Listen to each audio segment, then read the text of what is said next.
Hi everyone, for this quiz review, you're just going to get the disembodied voice. And what I did was just pick out a few sample quiz problems to just give you a flavor of what's going to be on it. I'm going to cut you a break. I'm going to cut out 3 of the P's. You're only responsible for 3.4 on, which is promotion. Don't worry about price, distribution, and product. We did that pretty much in the last quiz. So what is most true about customers and product features? And so when you read through the answers, this is what I consider to be an easy problem. This is what I said you should be able to get 40% if you know what's going on in the class. This is one of them. And if you remember, customers want everything and they don't want to pay for it. Okay, what is the following's most important factor in shaping communication? If you remember, communicate. If you go through the slides, and what I would really recommend, because there's too many slides, is take notes and reference, like this is from lecture this, whatever, in case you need to look something up. But it's story, pictures, numbers. And so story comes first. Why is premium pricing the best approach for a startup company? That's right, we're not going to talk about pricing. But if you're interested in what the answer is, premium pricing puts you in high ground when you argue about price. And if you remember, if your pricing's too low, then you're going to get beat up on features and people are going to try to negotiate you with everything else. So that's really the big advantage of being premium. Which of the following brand mechanisms is least acceptable? Now, this is where the key thing is brand. So what is the definition of a brand? Is Google using rainbow colors in its logo a brand? Yes. Intel's 5-note tune? Yes. The brand statement. Okay, here's the problem with that. Remember, the brand statement has to be short. And when it's that long, people just don't remember it. And so remember, a brand is about the state in mind.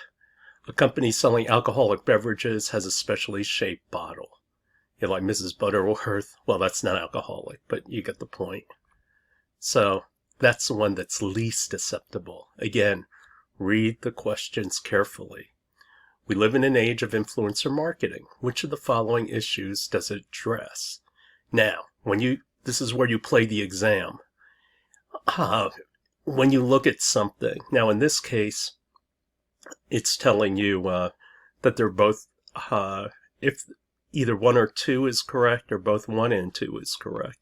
So does influencer marketing build up awareness? Yeah.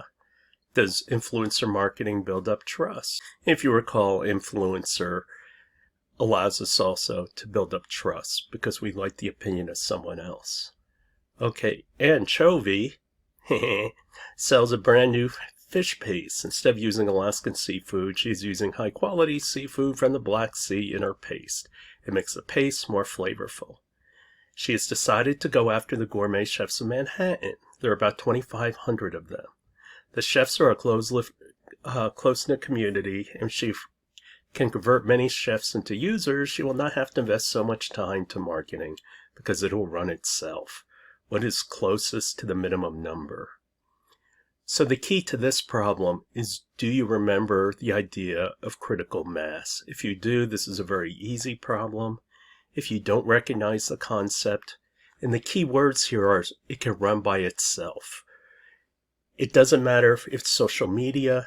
Remember, this is an effect of networks. And so if you recall, you're trying to get 10 to 15%, and my computer will work just right. The answer is 250. Ringo Starr, famous drummer for the Beatles, has an unknown son, Rock. Get it? Rock star?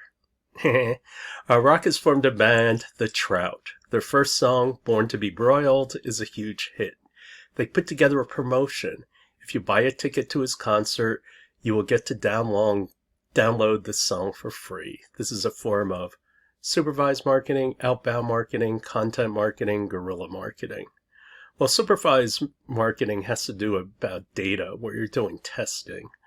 Outbound marketing is you just put it out there. So the key to this is, do you know what the definitions are? And if you remember, content marketing is about giving away free stuff because you want to induce somebody to do something else. So in this case, they're getting you to buy a ticket to his concert because you get the song for free.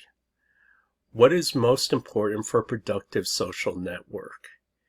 Now, there are a lot of good answers here, and this is what I consider to be a very hard problem. Is it security? Well, if you remember, yeah, security. It is very important to us. But this is where you need to pay attention to the wording of the question. Productive social network. Now, a lot of students complain to me like, oh, Dr. Cho, that's just a trick question, or it's just about vocabulary. And actually it isn't. Because when you're trying to fulfill objectives, productivity might be an objective. And so you have to understand, what is the point to doing this problem? And so is it the number of links, high activity, or number of users? And if you remember from social networks, the key thing is, in order to have a productive social network, there has to be a lot of activity. People have to constantly be doing things. If they don't, the social network dies. Okay, we're skipping distribution, but in case you're interested, for your own edification, the answer was logistics. Okay, Twitter is one of the strongest ways to get up-to-date information. When disease or disaster happens, people start tweeting about what's happening, and it becomes one of the best sources for news. The perceived power of Twitter goes up because of, okay, now we think about Twitter, and I just gave the answer. Anyway, the reason why we like Twitter so much is because of hashtags. We can find specific topics we're interested in. And so, does it give us more trust just because a lot of people are tweeting? Not necessarily, because everybody could get it wrong.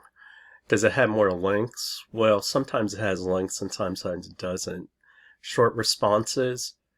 Well, we want to know about, the disaster happening. So do you want short responses? And so by elimination, it's the greater relevance.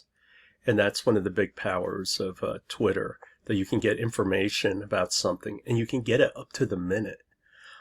When I own a cabin up north and there was a fire, and my wife and I were sweating it.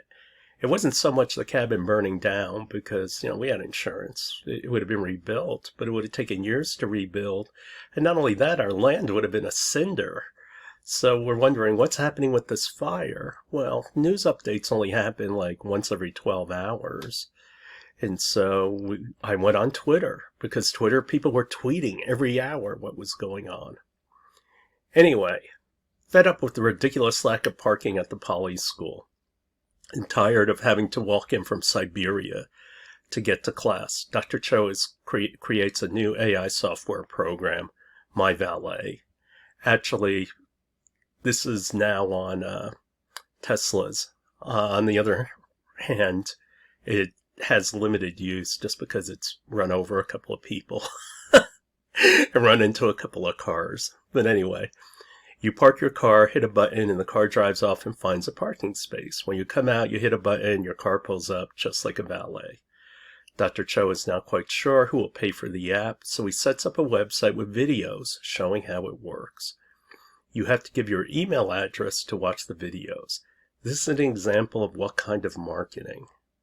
So is it inbound, influencer, paying, or outbound? Well, parking in general. In the video, it's not talking about showing people walking, having to walk long distances. So it's not about pain. Is it influencer marketing? Well, you're doing it yourself, so you're not really using an influencer unless you yourself is an influencer, and it doesn't talk about that. And so now we're down to inbound and outbound. And so inbound, what is inbound marketing about? It's about having something where people are going to find us, whether it's search engine, whether it's videos or something like that. How do we attract people to us? And so the videos are about inbound marketing. For digital marketing, what is my main goal at the top of the funnel? And if you remember the funnel, what is it you're trying to do? Drive traffic. And so that's a pretty straightforward question. The movie Avengers Endgame has already sold out for opening night. The movie will be selling a lot of merchandise. Oh, this is a distribution problem. Anyway, the answer is when you have two distributors who are fighting, try to make it even between them. But we don't have any distribution questions. This question got me into a lot of trouble because there was a gal who had people in her family who had hearing problems, and she said it wasn't clear. And the thing I told her was, when you have a quiz problem, you can't go by your outside experience. You have to go by the information that's in the question. And so hearing aids have allowed people with hearing problems live close to a complete life. There's a frequency band that relates to children that hearing aids do not perform well in. That is true. Your hearing is better than mine. Actually, I've lost like 30% of my hearing in one ear, and I think it's because of being around capital equipment for so long. This stuff is noisy. Anyway, I digress. You want to sell it to 60-year-olds. This is a tough market to sell to. When you look through these questions, think about what is the key information. These consumers won't buy something unless they understand it. Those are the key words. This hearing aid will help elderly connect better with their grandchildren. Which of the following is the best communication channel for promotion? An art ad? Well, that is close because it's 60 years or older. A television infomercial? That it would be really good because they say they won't buy it unless they understand it. And this is why you have infomercials. Get an 80s heavy metal guitarist, Judas Priest, to play a song about it. Or Facebook pop-up ads. Well, 60-year-olds aren't really going to be all that big on Facebook. So, as you can pretty much guess, it's the infomercial. That's an easy question if you take your time and look at what are the keywords. Okay, this one asks you to do some math. Dun dun dun. Yeah, I know a lot of you don't like doing math. In this case, you need to. A new company is struggling to get off the ground. They need to reach a sales goal of 1,000 units for the month, and they've sold 500 and it's the middle of the month. Okay, so right away you guess, since in a half a month they sell 500 and they need to get to 1,000, then that means in the other half of the month they need to sell 500 more. The average customer buys one product per month. Their conversion rates are as when they promote, 1% show interest, and those who show interest have a 30% conversion rate. What I'm looking here is that you remember that the funnel, remember the hierarchy of effects. What do? You multiply all the probabilities together.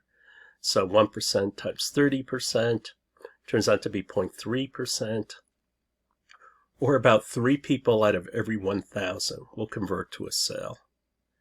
So which approach is best? Go after infrequent buyers. There are about 5,000 of them, but they only purchase 25% of the average buyer. So why 3 over 1,000 times 5,000 gives you 15. So no, they're not going to cut it. There's just not enough of them. Stay the course. We're projected to make our numbers. Well, if we sold 500 in the first half, then it is true we expect to get 500 in the second half, but it's going to be close. A blogger has 150,000 followers. Well, even if all 150,000 participate, 150,000 divided by 3,000 is 50, which is way too short. And frequent buyers purchase 3 times more than the average customer. There's 150 of them. Well, 3 times 150 is 450, which is still much less than 500. So the answer is stay the course. If you can remember to do the math and figure out it's 3 out of 1,000, this isn't that bad a question, but it does require you to have some diligence. And that's it. Good luck to all of you. And if you have any questions, let me know.